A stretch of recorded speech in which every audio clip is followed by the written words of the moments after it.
Hello mga kahabab. For today's vlog is nagpapasubo ako sa aking alaga mga kahabab at ramdam na ramdam ko po talaga that time ang aking katawan na medyo nangihina at medyo na masakit ang aking mga katawan at saka yung aking mga braso, mga binti, lahat po parang hindi ko po alam at ayan nag-exercise ako, binibend ko yung mga mga siko ko tsaka yung braso ko. Ayan, nag-exercise ako kasi nga nung another day po is hindi po talaga, di ba may vlog ako noon na talagang pangit yung katawan ko, sumasakit yung likod ko tsaka yung connection sa dibdib ko. So ayan, inaano ko muna, ini-exercise ko habang nagpapakain at naghihintay ako sa aking alaga na matapos sa pagnguya.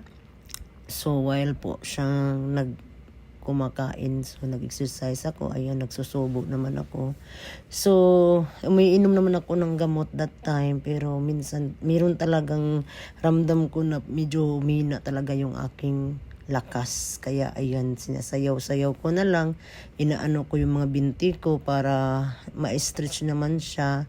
Kaya ganyan no, dito talaga pag nagkasakit, pag meron kang nararamdaman, kailangan mo talagang ikilos or kailangan mo talagang i-exercise at huwag ka talagang magpadala sa ating mga sakit at ating mga katawan na manghihina tayo. Kailangan po talagang is kumilos kasi wala pong ibang tutulong sa atin kundi sarili lang po natin mga kahabab.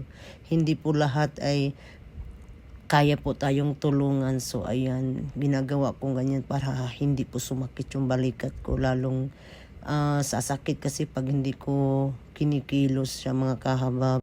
Ganyan kapait dito sa ibang bansa, kapag magkasakit tayo mga kahabab, hindi tayo tutulungan, wala tayong pwedeng magpahilot, wala, kasi nga dito mga tao puro busy, tsaka talagang sarili lang po talaga natin ang kaya nating mapagaling. Tayo lang po talaga, ganyan po. Yan po ang talagang number one kontra at pang natin, kahinaan natin pag tayo naman po ay magkakasakit. Kaya kailangan po tayo laging healthy at po tayo sa ating mga pagkain, iwas din po sa mga bawal para hindi po tayo magkakaroon ng sakit. So kaya yan, after ko nyan mag-exercise, mag-bend ng aking mga buto-buto is medyo umayos naman po ang aking katawan at hindi na po medyo hindi na po nangihina at iniinuman ko na lang po ng gamot para matapos po. So thank you for watching po sa inyong lahat at sa inyong pagsuporta sa akin. So have a good day po.